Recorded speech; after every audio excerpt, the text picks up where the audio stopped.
إن الحمد لله إن الحمد لله نحمده ونستعينه ونستغفره ونؤمن به ونتوكل عليه ونعوذ بالله من شرور أنفسنا ومن سيئات أعمالنا من يهده الله فلا مضل له ومن يضلله فلا هادي له وأشهد أن لا إله إلا الله وحده لا شريك له وأشهد أن محمدًا عبده ورسوله صلى الله عليه وسلم اللهم صل على محمد وعلى آل محمد كما صليت على إبراهيم وعلى آل إبراهيم إنك حميد مجيد اللهم بارك على محمد وعلى آل محمد كما باركت على إبراهيم وعلى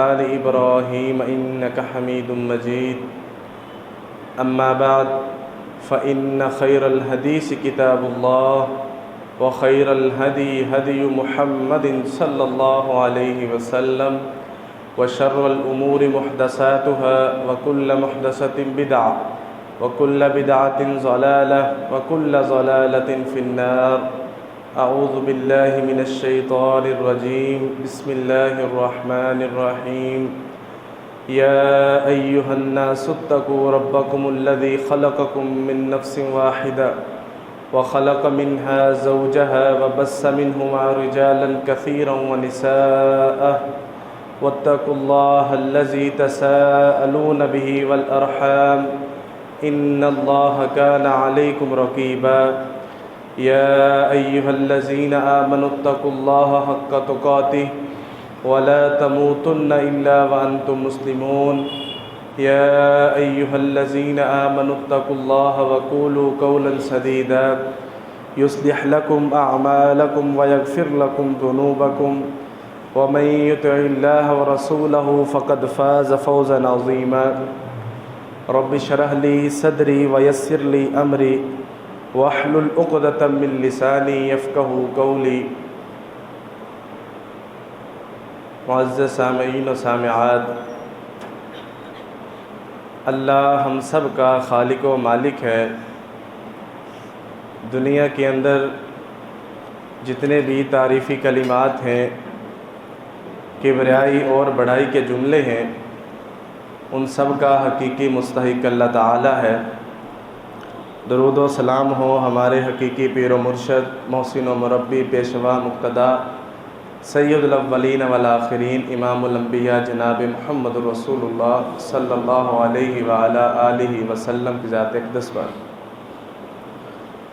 خطبے کے آغاز سے ہی یہ گزارش ہے، گزشتہ 2-3 دن سے طبیعت میری کچھ خراب ہے، بخار ہے، ابھی بھی اس کیفیت میں ہوں، تو اگر خطبے کے دوران کچھ مثال کے طور پر ایسی کوئی کھانسی یا کچھ ایسا لمحہ ہو تو اس سے آپ اعراض کیجئے گا، پیشگی معذرت ہے، کیونکہ یہ جو معاملہ ڈسٹرب ہوتا ہے تو انسانی طبیعت پر گراں گزرتا ہے۔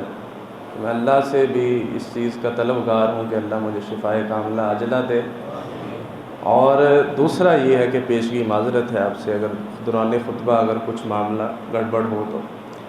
دوسری بات یہ ہے کہ آپ اس چیز پر داد کے مستحق ہیں کہ آپ میری ہر بات غور سے سنتے ہیں دوران خطبہ، تو آج چونکہ آواز کے اندر میں تھوڑی وہ اونچائی نہیں لا سکوں گا، تو آپ نے آج تھوڑا سا غور زیادہ کرنا ہے، کیونکہ آج خطبے کے دوران ہماری تفسیر کے دوران یہ 2 ایسی باتیں آئیں گی جو انتہائی ضروری ہیں ہمارے عقیدے میں سے، تو میں اس کو جو ہے نا وہ اپنی طرف سے بہتر بیان کرنے کی کوشش کروں گا۔ اللہ تعالیٰ ہمیں توفیق عطا فرمائے۔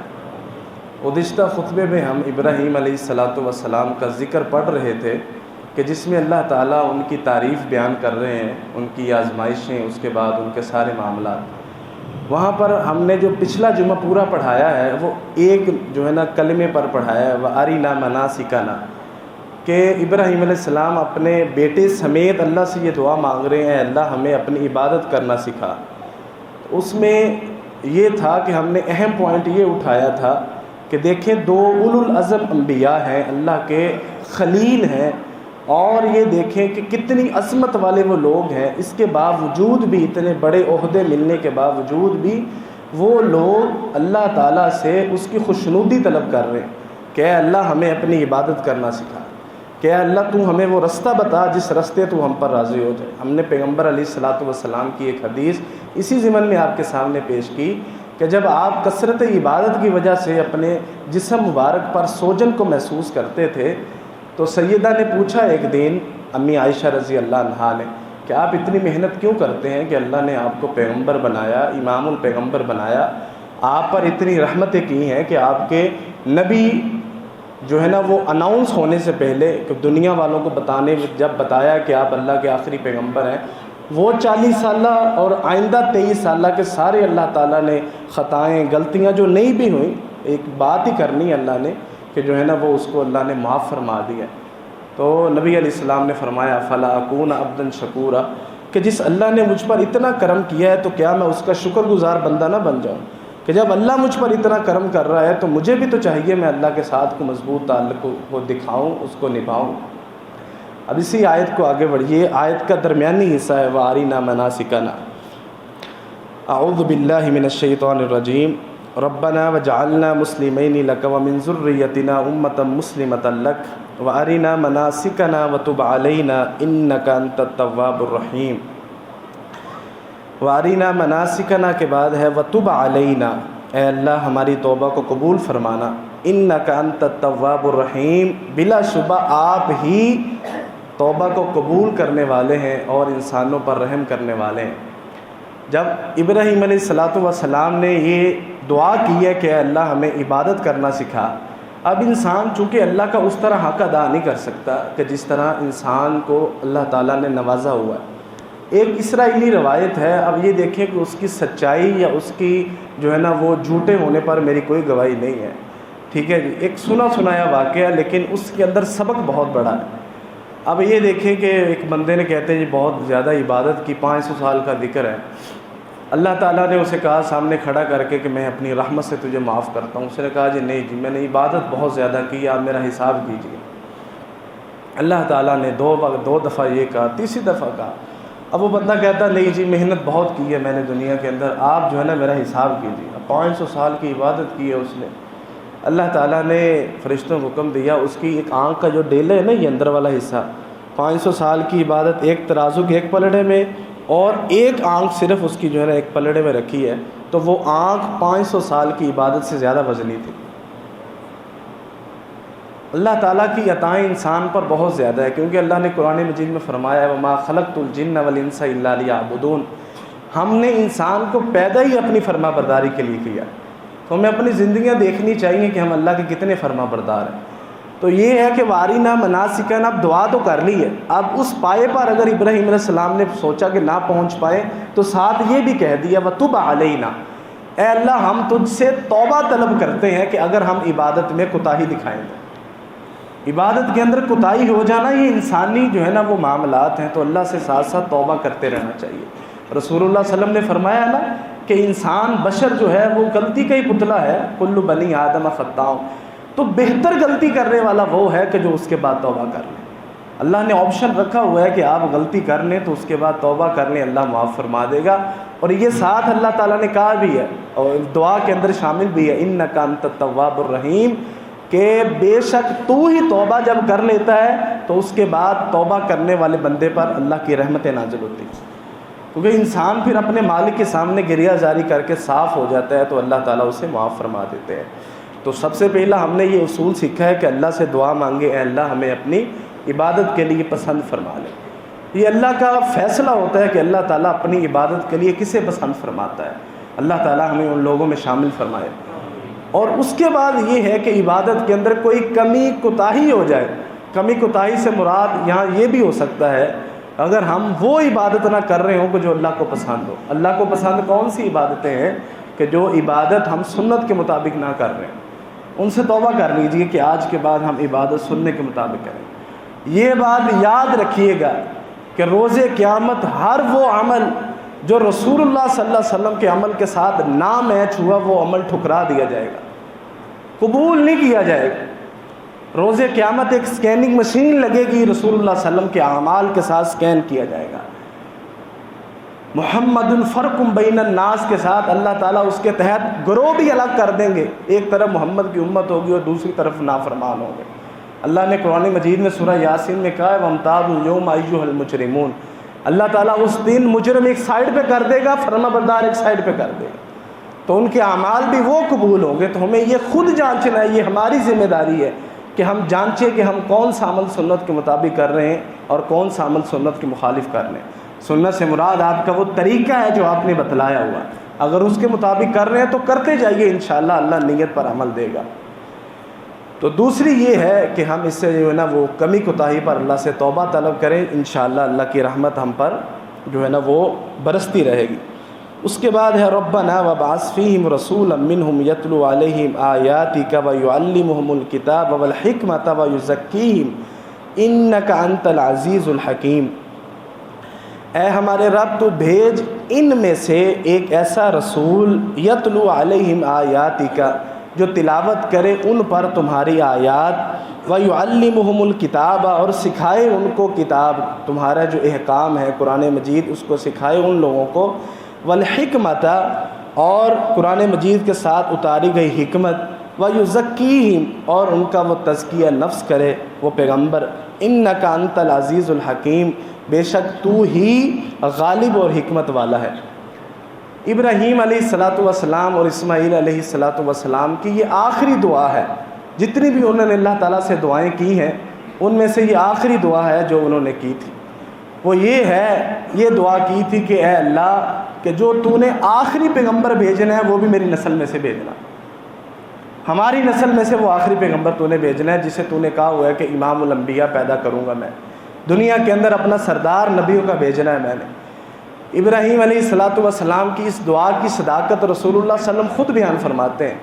آپ بیان فرمایا کرتے تھے کہ میں اپنے باپ ابراہیم علیہ الصلاۃ والسلام کی دعا کا نتیجہ ہوں، یعنی کہ انہوں نے جو دعا کی تھی اس دعا کے بدلے میں اللہ تعالیٰ نے اس نسل سے مجھے پیدا فرمایا، یعنی کہ ابراہیم علیہ السلام کے بیٹے اسماعیل ان کی نسل سے رسول اللہ صلی اللہ علیہ وسلم پیدا فرمائے گئے۔ تو یہی ان کی آخری دعا تھی، تو جو اللہ تعالیٰ نے اس کو بھی قبول فرمایا، اور اس کے پیچھے وجہ کیا تھی؟ ابراہیم علیہ الصلاۃ والسلام کی فرما برداری، آپ کا للہیت کے اندر اتنا آگے چلے جانا کہ اللہ تعالیٰ کوئی دعا آپ کی رد نہ فرمائے۔ تو یہی وہ وجہ تھی کہ رسول اللہ صلی اللہ علیہ وسلم کو ان کی دعا کا ثمر کہا جاتا ہے کہ ابراہیم علیہ الصلاۃ والسلام نے مانگا تو اللہ تعالیٰ نے محمد اکرم صلی اللہ علیہ وسلم کو ان کی نسل میں سے پیدا فرمایا۔ اب اس کے اندر ہے کہ یتلو علیہم آیاتک، کہ آپ جس بستی میں انہیں بھیجیں گے نا انہی میں سے اس کو اٹھانا ہے رسول کو۔ تو اللہ تعالیٰ نے مکہ میں سے انہیں پیدا کیا اور قریش میں سے جو ان کے رہتے ہوئے اللہ کے رسول صلی اللہ علیہ وسلم کو نبی جو ہے نا وہ مقرر کر دیا۔ یتلو علیہم آیاتک، وہ ان لوگوں پر تمہاری آیات کو تلاوت کریں، ویعلمہم الکتاب اور ان کو قرآن مجید کے احکام سکھلائیں۔ یہ تو واضح ہی ہے نا کہ رسول اللہ صلی اللہ علیہ وسلم انہیں قرآن مجید بتاتے تھے اور وہ قرآن مجید رسول اللہ صلی اللہ علیہ وسلم پڑھ کے سکھاتے تھے، انہیں احکام عملی طور پر کر کے دکھاتے تھے۔ جیسا کہ قرآن مجید میں نماز کا اس حکم ہے تو رسول اللہ صلی اللہ علیہ وسلم نے خود نماز پڑھ کے دکھائی ہے، اس میں عمرے کا، حج کا، قربانی کا، صدقے کا، اذکار کا جتنے بھی حکم ہیں وہ رسول اللہ صلی اللہ علیہ وسلم نے خود سکھلائے ہیں ان کو۔ وَيُعَلِّمُهُمُ الْكِتَابَ، انہیں کتاب سکھائے، وَالْحِکْمَةَ اور ساتھ اس میں جو ہے نا وہ اسے حکمت سکھائے۔ امام شافعی رحمہ اللہ نے اپنی تصنیف کے اندر جو انہوں نے خود کتاب لکھی الرسالہ، بہت سی کتابیں لکھی ہیں، اس میں ایک کتاب ہے الرسالہ، اس کے اندر انہوں نے خوب وضاحت کی ہوئی ہے کہ قرآن مجید کے اندر جہاں جہاں بھی کتاب کے ساتھ حکمت کا لفظ ہے وہاں سے مراد رسول اللہ صلی اللہ علیہ وسلم کے فرامین حدیث مبارکہ ہے۔ یہ اہم بات ہے کہ جہاں پر قرآن مجید میں حکمت کا لفظ آیا ہے وہاں سے مراد حدیث ہے۔ اللہ تعالیٰ نے ساتھ یہ کہا ہوا ہے کہ جس طرح اللہ کا کلام تمہارے لیے حجت ہے، ساتھ نبی علیہ الصلوۃ والسلام کے فرامین جو حکمت یہی ہوتی ہے نا کہ قرآن مجید کے جو احکام ہیں اس کے اندر چھپی ہوئی نصیحتوں کو لا کر تمہارے سامنے رکھ دیا جائے۔ اب قرآن مجید کے اندر یہ حکم تھا کہ تم تب تک کھاتے رہو کہ جب تک کہ کالا داغا جو ہے نا وہ اس کی سفیدی نظر نہ آنے لگ جائے۔ عبداللہ بن سلام رضی اللہ عنہ انہوں نے کیا کیا کہ انہوں نے اپنے سرہانے پہ ایک کالا دھاگا رکھ لیا، ایک سفید دھاگا رکھ لیا۔ اب انہوں نے دیکھا کہ کالا دھاگا جب نظر آنا لگ جائے نا جب، تو اس کا مطلب یہ ہے کہ تب تک جو ہے تو آپ اس کو کھاتے رہو، اس کے بعد کھانا پینا بند کر دو۔ انہوں نے ایسے کیا، لیکن وہ اس کو جانچ نہیں سکے۔ صبح ہوئی تو رسول اللہ صلی اللہ علیہ وسلم کو انہوں نے کہا کہ میں نے ایسے کیا ہے، قرآن مجید کی آیت میں نے آپ سے سنی تھی، وہ میں نے تجربہ کیا لیکن مجھے اس سے کچھ حاصل نہیں ہوا۔ تو رسول اللہ صلی اللہ علیہ وسلم نے فرمایا کہ اے میرے صحابی، اس کا یہ تھوڑی مطلب تھا، یہ تو اللہ نے ایک مثال دی ہے کہ جب صبح جو ہے وہ صادق طلوع ہو جائے، فجر کا وقت آن پڑے، اس وقت تک تم نے کھاتے رہنا، جس کی نشانی یہ ہے کہ جب عبداللہ ابن مکتوم جو ہے جب وہ اذان دینا شروع ہو جائیں، اس وقت جو ہے وہ تم نے کیا کرنا ہے، اس وقت آپ نے کھانے پہ بریک لگا دینا۔ اب اس آیت کی تشریح کس نے کی ہے؟ رسول اللہ صلی اللہ علیہ وسلم کے فرمان نے، اور یہی فرمان حدیث کی صورت میں جو ہے وہ کتابوں کے اندر جمع ہو گیا۔ صحابہ نے سنا ہے، صحابہ کے آگے جو انہوں نے اپنے شاگردوں کو بتایا، انہوں نے اپنے شاگردوں کو، یہ 14 صدیہ کا قصہ جو ہے نا وہ محفوظ ترین ہے۔ دنیا کے اندر کوئی بھی ایسا علم اتنا محفوظ نہیں ہے جتنا کہ حدیث کا علم محفوظ ہے۔ اگر ایک حدیث کو امام بخاری تک پہنچنے میں 10 لوگوں نے اگر بیان کیا، ان 10 کی پوری زندگی آپ کو ملے کتابوں کے اندر، اور وہ سارے کے سارے پوری زندگی سچ بولتے ہوں گے، وہ سارے کے سارے پوری زندگی حلال کھاتے ہوں گے، وہ ساروں کو سارے کی جہاں جہاں وہ رہتے ہوں گے ساری بستیاں کہتی ہوں گی یہ لوگ ایماندار ہیں۔ ایسے یہ مبارک علم ہم تک نہیں پہنچا، اور اس پر آج سب سے زیادہ حملہ اس پر ہوتا ہے۔ وہ قرآن مجید کا جو مرضی مطلب لے لو۔ ہم ماڈل ٹاؤن پہ ایک ایسے بندے کے پاس گئے ہیں ڈیبیٹ کرنے کے لیے، جب ہم آخری سال میں لاہور پڑھتے تھے، اسی نے ہمیں بلایا تھا۔ کچھ لوگوں نے اس پر اعتراض کیا، اس نے کہا آپ میرے پاس آ جائیں۔ ایک گھر نما اس نے بنایا ہوا تھا بیسمنٹ کا۔ اب اس نے قرآن مجید کی خود سے تفسیر لکھی ہوئی ہے، اس نے کوئی 100 سے زیادہ مقام پر غلط تشریح کی ہوئی تھی، کیونکہ بیسکی بنیادی طور پر وہ بندہ منکر حدیث تھا۔ یہ سیدھا سا مسئلہ ہے کہ آپ حدیث کا انکار کر دو، لو جی یہ کتوں آ گیا جی، یہ تو 300 سال بعد جا کے لکھی گئی ہے۔ حالانکہ ہم دکھاتے ہیں کہ رسول اللہ صلی اللہ علیہ وسلم کے دور پر یہ حدیث کو لکھا جاتا تھا، اور جلیل القدر صحابہ اس کو لکھتے تھے، عبداللہ بن مسعود، علی المرتضیٰ رضی اللہ۔ یہ صحیفہ صادقہ کبھی جا کر سرچ کیجئے کس کا تھا، یہ مولا علی کا تھا، جس کے نام کے لوگ آج کل اپنے پیٹوں کو بھر رہے ہیں۔ یہ سیدنا علی المرتضیٰ نے لکھا تھا رسول اللہ صلی اللہ علیہ وسلم سے سن کر۔ جناب عمر بن خطاب رضی اللہ عنہ کتنے جلیل القدر صحابی ہیں۔ ان کا ایک دوست تھا، ان کا پڑوسی بھی تھا۔ اب انہوں نے اس کے ساتھ یہ مقرر کی ہوئی تھی، ایک دن میں کام پر جاؤں گا اور تم سارا دن رسول اللہ صلی اللہ علیہ وسلم کے ساتھ رہو گے، سارا دن 24 گھنٹے رسول اللہ صلی اللہ علیہ وسلم کے ساتھ رہو گے، اور اگلے دن تم جاؤ گے کام پر، اور جو ہے نا وہ میں رسول اللہ صلی اللہ علیہ وسلم کے ساتھ سارا دن رہوں گا۔ تم نے 2 دن کا کما کے آنا، یا جتنا بھی کما کے آؤ گے وہ 2 دن کھانے، اگلے دن کام پر نہیں جانا۔ اب رسول اللہ صلی اللہ علیہ وسلم کے ساتھ رہ کے کیا کرنا تھا کہ رسول اللہ صلی اللہ علیہ وسلم کوئی فرمان بتا دیں، کسی آیت کی تشریح بتا دیں، کوئی بھی منہ سے مبارک کلام نکال دیں تو اس کو نوٹ کر لینا ہے تاکہ ہم اس کو محفوظ کر لیں۔ اور حدیث کس بلا کا نام ہے؟ اسی کو تو حدیث کہتے ہیں کہ رسول اللہ صلی اللہ علیہ وسلم کے بول، آپ کے عمل، اور آپ کا کسی بات پر خاموش ہو جانا، یہ سارے فرامین جس کو ہم اصطلاحی طور پر حدیث کہتے ہیں۔ ویسے تو حدیث کا مطلب بات ہوتا ہے، کسی کی بھی حدیث ہو سکتی ہے، لیکن ہم نے اصطلاحاً رسول اللہ صلی اللہ علیہ وسلم کی ذات کے ساتھ اس کو جوڑ دیا۔ اب رسول اللہ صلی اللہ علیہ وسلم کا یہ فرمان ہے۔ اب جو لوگ حدیث کا انکار کرتے ہیں، میں اس کے اتنے دلائل دے سکتا ہوں، وہ قرآن کا بھی انکار کرتے ہیں۔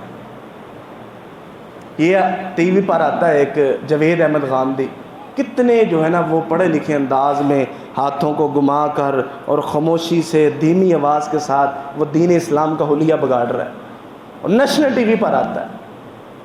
انگریزوں کو اور کیا چاہیے؟ ہمارا میڈیا کون چلاتا ہے؟ اسرائیل چلاتا ہے نا، وہ اس کو فنڈنگ کرتا ہے۔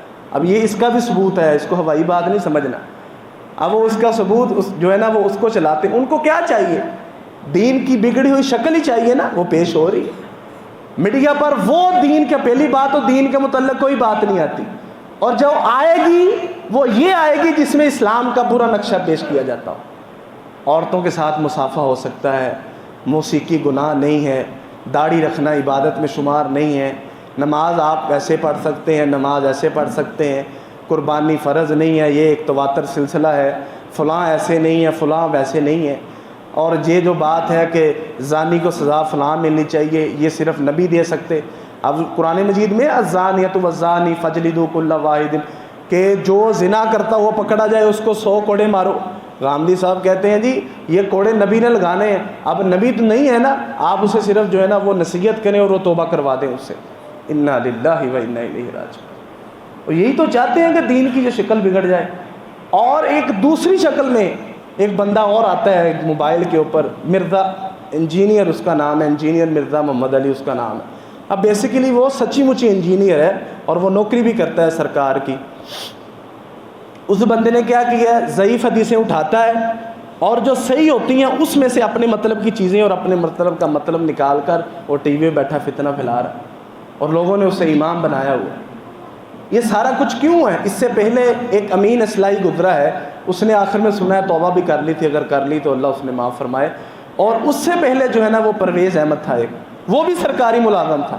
یہ ساری سرکاری ملازم جب ریٹائر ہو جاتے ہیں تو سارے قرآن مجید کی تفسیر لکھنے بیٹھ جاتے ہیں.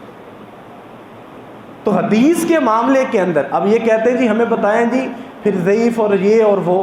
پہلے تو ہم کہتے ہیں کہ یہ اللہ کا فرمان ہے, ساتھ یہ بھی کہتے ہیں کہ فرمان وہ ہے کہ جو ثابت ہے. مرزا کی طرح یہ نہیں کرنا کہ ضعیف حدیثیں اٹھا لاؤ اور اسے اپنے مطلب نکالتے رہو. آپ ٹی وی میں بیٹھے جو مرضی کرتے ہیں, سامنے تو بت بٹھائے ہوتے ہیں کہ جو سوال بھی نہیں ان سے کر سکتے, اور لوگ ان کو سن کر کہہ رہے ہیں کہ یہ دیکھو جی کتنا بڑا عالم, اور اس نے ایسی گیم ڈالی ہوئی ہے کہ آپ حیران ہو جائیں گے. اس کی میں آپ کو ایک مثال دیتا ہوں.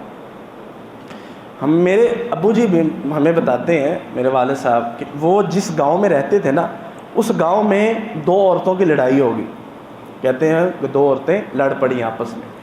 ایک عورت رنگ کی تھوڑی سیاہ تھی, پوری سیاہ تھی رنگ کی, اور دوسری عورت جو ہے نا وہ تھوڑی جو ہے نا وہ سانولی کلر کی تھی, اس سے تھوڑی کم سیاہ تھی دوسری عورت. اب جب لڑ رہے ہیں تو ظاہری بات ہے وہ لوز ٹاکنگ بھی کرتے ہیں, غلط زبان آپس میں استعمال سب کرتے ہیں, جو کہ نہیں کرنی چاہیے بہرحال. تو اس سے پہلے کہ وہ سانولی اسے کوئی تانا دیتی اس سیاہ کو, کالی کو, تو کالی نے پہلے اسے کہہ دیا جا جا تو ہے ہی کالی ہے.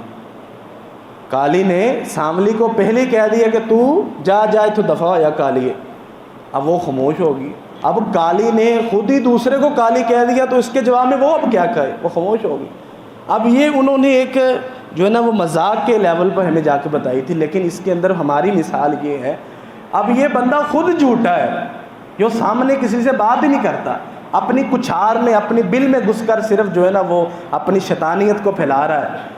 تو وہ بندہ جو ہے نا وہ پہلے کہہ دیتا ہے دیکھو جی اڑے سارے مولوی ہے نا, اب دیکھیے ان کہیں گے مجھے جھوٹا, اب سارے کہیں گے یہ میرے خلاف ہو, یعنی کیونکہ میں سچا. اب اس کالے نے پہلے ہی سانولے کو کیا کہہ دیا, یہ تو ہیں ہی کالے سارے, انہوں جو ہمت نہیں آئی میرے نہ گال کر سکتے.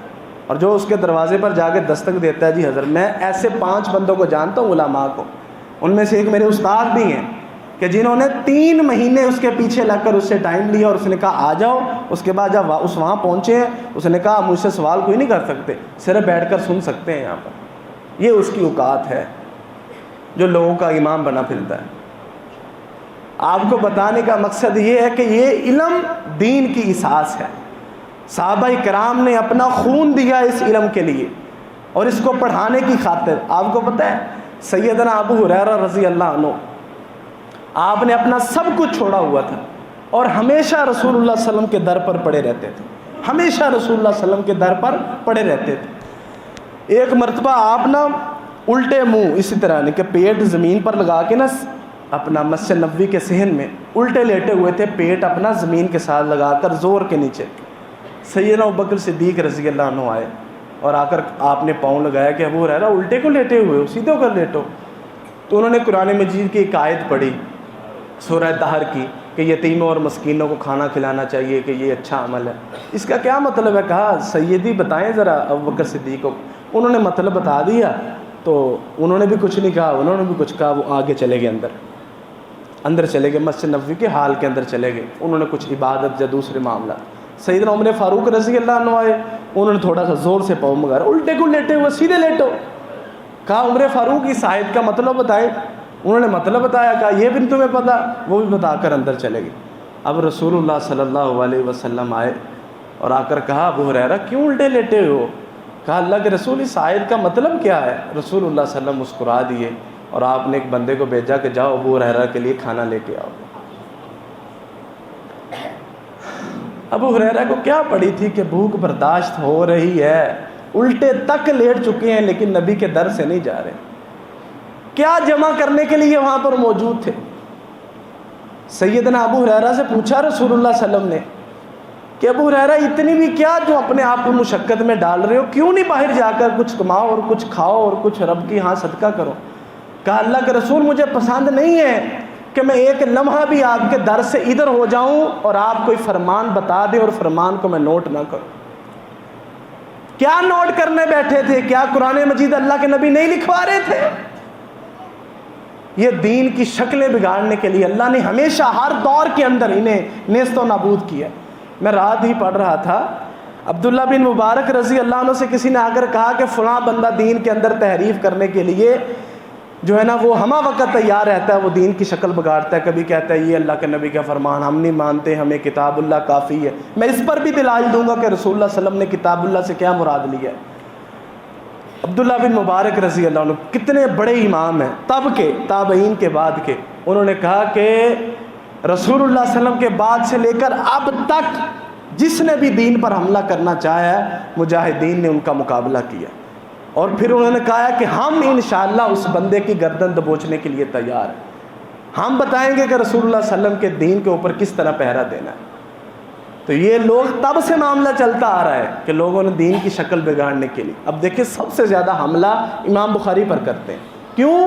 کیونکہ ہم کہتے ہیں یہ ایک مقبول قول ہے، اصح الکتاب بعد کتاب اللہ، کہ کتاب اللہ کی کتاب کے بعد سب سے صحیح ترین جو کتاب ہے وہ صحیح بخاری، کہ جس کے اندر کوئی ایک بھی فرمان، امام بخاری نے وہ فرمان اپنی کتاب میں درج ہی نہیں کیا کہ جس کی سند، جس کا حوالہ رسول اللہ صلی اللہ علیہ وسلم تک صحیح معنوں میں پہنچتا نہ ہو۔ صحیح بخاری میں لگ بھگ 4000 حدیثیں ہیں جس کے اندر کوئی ڈبل کراسنگ نہیں، اور ڈبل کے ساتھ 7000 کے قریب پہنچتی ہیں۔ اور امام بخاری رحمہ اللہ کہتے ہیں کہ میں نے کوئی حدیث تب تک نہیں لکھی جب تک میں نے وضو نہ کیا ہو، 2 رکعت نماز نہ پڑھی ہو، اور اس کے بعد دعائے استخارہ نہ کی اور دعا نہ کی ہو کہ اے اللہ اگر یہ تیرے نبی کا فرمان نہیں ہے تو میرے ہاتھوں کو توفیق نہ ہو کہ میں اس کو لکھ دوں۔ کتنے نفل بنتے ہیں؟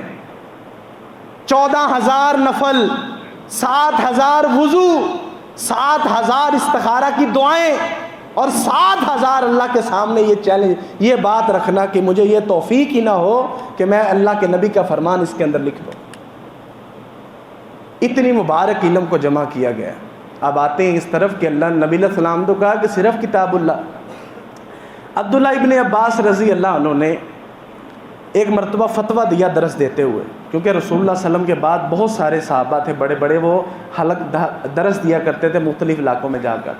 انہوں نے مدینے کے اندر درس دیا کہ جو عورت اپنے دانتوں کے درمیان فرق کرتی ہے، ان کو چھدواتی ہے، سیدھا کرتی ہے، ان کے درمیان فاصلہ رکھواتی ہے، اور جو اپنی ان پلکوں کے بالوں کو سیدھا کرتی ہے، بریک کرتی ہے، کاٹتی ہے، ایک تو خلق اللہ ہے نا جو اللہ نے پیدا کر دی ہے، اس کو سیدھا اور بریک کرتی ہے جسے پلکنگ کہتے ہیں، اور جو اپنے بالوں کو جمع کر کے گول مٹول کر کے اوپر آ کے صرف جسے ہم جوڑا کہتے ہیں اپنے اوپر یہ اونٹ کی کوہان طرح وہاں پر جمع کر لیتی ہے، اور اس کے علاوہ چوتھی یہ چیز ہے کہ جو اپنے چہرے سے بالوں کو اکھاڑتی ہے خوبصورتی کے لیے۔ ایک تو اللہ نے حکم دیا ہے کہ جو مثال کہ یہ اس پر علماء نے اجازت دی ہوئی ہے کہ جو مرد کے ساتھ مشابہت ہے اس کو آپ اتار لو، مونچھوں کے بال اتنے زیادہ آ جائیں کہ وہ نمایاں ہونے لگیں تو اسے اتار لو، یہ ٹھوٹی پر اتنے بال آ جائیں عورت کے کہ وہ نمایاں ہونے لگ جائیں تو اس کو اتار لو۔ اس کے علاوہ اس بالوں کو اتارنا، کھینچنا خوبصورتی کے لیے، اور اس کو ایسا لچکدار بنانے کے لیے، یہ چاروں کام آج ہوتے ہیں، یہ چاروں کام آج ہوتے ہیں اور بالکثرت ہوتے ہیں، اور ہمارے گھروں کی عورتیں کرتی ہیں۔ اب یہ چاروں چیزیں عبداللہ ابن عباس نے بیان کر کے کہا کہ رسول اللہ صلی اللہ علیہ وسلم نے فرمایا کہ جو عورتیں یہ کام کرتی ہیں ان عورتوں پر رسول اللہ صلی اللہ علیہ وسلم نے یہ وعید سنائی ہے کہ وہ اگر وہ اسی حالت میں فوت ہو جائیں تو جنت میں جانا تو دور، جنت کی خوشبو بھی نہیں سونگھ سکیں گے۔ حالانکہ رسول اللہ صلی اللہ علیہ وسلم نے فرمایا کہ جنت کی خوشبو 70,000 میل کے فاصلے پر آ رہی ہوگی، وہ یہ خوشبو بھی نہیں سونگھ سکیں، اور اللہ کی لعنت ہے ایسی عورتوں پر۔ رسول اللہ صلی اللہ علیہ وسلم نے یہ فرما دیا. اب ایک عورت کو جو ہے نا وہ اس پر سوال اٹھا. اس نے کہا حضرت جی ایک بات پوچھنی ہے. کہا جی. کہا آپ نے یہ جو بات بتائی ہے یہ کتاب اللہ میں ہے؟ حدیث کے الفاظ ہے کتاب اللہ میں ہے یہ آپ نے جو کہا ہے؟ کہا ہاں ہے. کہا میں نے تو ساری کتاب پڑھی ہوئی ہے, پورا قرآن مجید پڑھا ہوا ہے, یہ تو کہیں بھی نہیں ہے. عبداللہ ابن عباس رضی اللہ عنہ نے کہا کیا اللہ کی بندی تو نے یہ آیت نہیں پڑھی وَمَا آتَاكُمُ الرَّسُولُ فَخُذُوهُ وَمَا نَهَاكُمْ عَنْهُ فَانْتَهُوا؟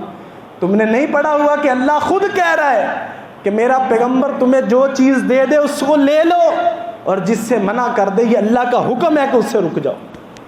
عورت خاموش ہو کے چلی گئی. اب عبداللہ بن عباس نے حدیث کو کیا قرار دیا؟ کتاب اللہ. کیا قرار دیا؟ کتاب اللہ. اور خود رسول اللہ صلی اللہ علیہ وسلم کا یہ فرمان. آپ فرماتے تھے کہ میرے بعد کوئی بندہ غرور سے, شیطانیت سے یہ نہ کہے کہ ہم کتاب اللہ میں حکم نہیں پاتے. بے شک اللہ تعالیٰ نے مجھے یہ کتاب بھی عطا کی ہے اور اس کے مثل اتنا کچھ ہی اللہ تعالیٰ نے مجھے عطا کیا. نماز ہم پڑھتے ہیں, یہ منکرین حدیث سے پوچھیے نماز فرض ہے؟ کہتے جی. کیسے پڑھنی ہے؟ یہ جی ایک تواتر سے سلسلہ چلتا آ رہا ہے انا للہ و انا الیہ راجعون. ہم حدیث کی بات کریں تو یہ صحیح نہیں ہے اور آپ اپنی باتوں کو ڈیفینڈ کریں تو ایک تواتر سے سلسلہ چلتا آ رہا ہے. تواتر سے سلسلہ غلط نہیں ہو سکتا. کتنی ایسی رسمیں ہم بتاتے ہیں پاکستان کے اندر جو غلط ہیں, ہندوانہ رسم پاکستان کے اندر آئی, تو کیا وہ دلیل بن جائیں گی دین کے معاملے کے اندر؟ شادی بیاہ ہو, فوتگیاں ہو, کاروبار ہو, عقائد ہو, کتنی زیادہ ہندوانہ رسم ہمارے اندر, تو کہ ہم کہہ رہے تھے بھی تواتر سے چلتی آ رہی ہے. میرے باپ نے کی ہیں, اس کے باپ نے کی ہیں, اس کے باپ نے کی ہیں. وہ 5-6 صدیوں سے تو ہم بر صغیر سے رہ رہے ہوں گے, تو کہ دلیل بن جائے گی یہ؟ انا للہ و انا الیہ راجعون. تو یہ حدیث کا وہ مقدمہ ہے کہ جو ہمیں بتاتا ہے کہ حجیت حدیث کتنی بڑی چیز ہے, کہ یہ کتنا بڑا بات ہے, یہ بنیادی چیز ہے. اور اس میں سے وہی بنیاد ہے کہ جس کی سند, جس کی چین, جس کا حوالہ صحیح معنوں میں اصول پر رہتے ہوئے رسول اللہ صلی اللہ علیہ وسلم تک پہنچ جائے. اللہ تعالی ہمیں اس پر عمل کرنے کی توفیق عطا فرمائے. آخری لفظ ہے وَيُزَكِّيهِمْ إِنَّكَ أَنْتَ الْعَزِيزُ الْحَكِيمُ. اور وہ پیغمبر ان کا تزکیہ کرے. تزکیہ ہوتا ہے کہ انسان کو جھنجھوڑ کر رکھ دینا, کہ وہ خود فیصلہ کرے کہ کیا ہونا چاہیے.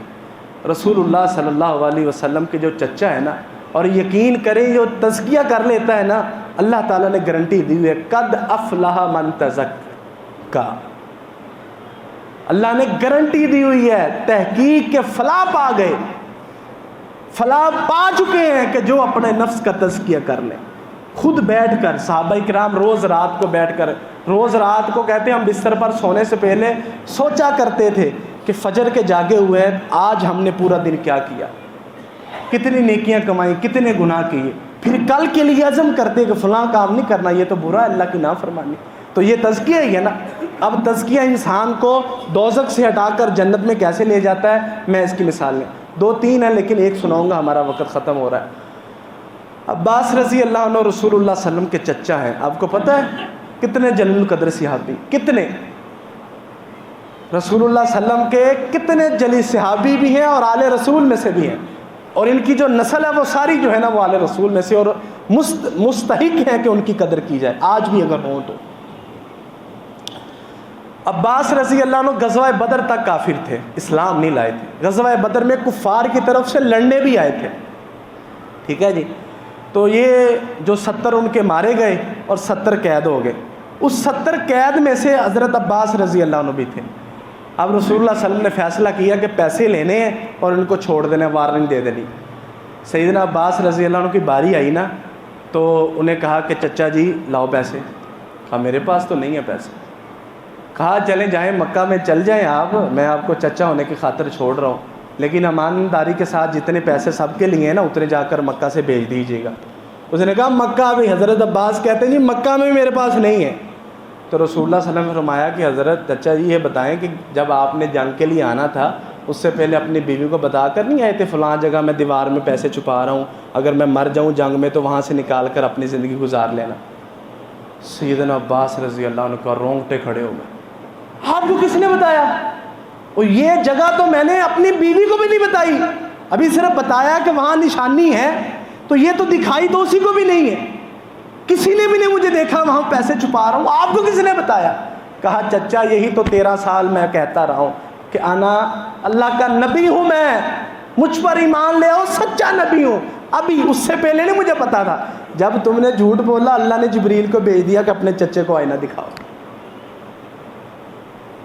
اب سیدنا عباس کو سمجھ آ گئی۔ وَيُزَكِّيهِمْ، رسول اللہ صلی اللہ علیہ وسلم نے جھنجھوڑ دیا، تزکیہ کر دیا۔ سیدنا عباس اسی وقت اللہ کے رسول پر ایمان لے آئے۔ اللہ نے اتنی مبارک ہستی بنا دیا اس کے بعد کہ رسول اللہ صلی اللہ علیہ وسلم دنیا سے چلے گئے، سیدنا ابوبکر صدیق چلے گئے، عمر فاروق براجمان ہے سلطنت اسلامیہ پر، آپ خلیفۃ الرسول ہیں، امیر المؤمنین ہیں۔ قحط آ گیا اور رسول اللہ صلی اللہ علیہ وسلم کے اصحاب نے امیر المؤمنین سے کہا کہ حضرت جی دعا کیجیے۔ رسول اللہ صلی اللہ علیہ وسلم تھے تو ہم ان سے کہہ دیتے تھے اللہ فوری بارش برسا دیتا تھا، آپ امیر المؤمنین آپ دعا کیجیے۔ کہا پہلے رسول اللہ صلی اللہ علیہ وسلم دعا کرتے تھے نا، انہیں ہم کہتے تھے، تو اب ہمارے درمیان رسول اللہ صلی اللہ علیہ وسلم کے چاچا موجود ہیں، ہم ان کے پاس جاتے ہیں۔ سیدنا عباس کو بلا کر سارے مدینے کو جمع کر کے سیدنا عباس سے دعا کروائی گئی، اور وہ کیسے اتنے معزز بنے؟ تزکیہ نفس کے ساتھ۔ یہ بہت بڑی چیز ہے۔ من کی عدالت میں اپنے آپ کو مقدمے میں پیش کیجئے، انشاءاللہ آپ قرب الہی کے رستے پر گامزن ہو جائیں گے۔ اللہ تعالی ہمیں اپنا مقرب نصیب فرمائے، اللہ تعالی ہمیں اپنی قربت نصیب فرمائے، اللہ تعالی ہمیں دین کے علوم کی بنیادوں پر استوار فرمائے، اور ہمیں اپنے تزکیہ نفس کی توفیق عطا فرمائے۔ وآخر دعوانا ان الحمد للہ رب العالمین۔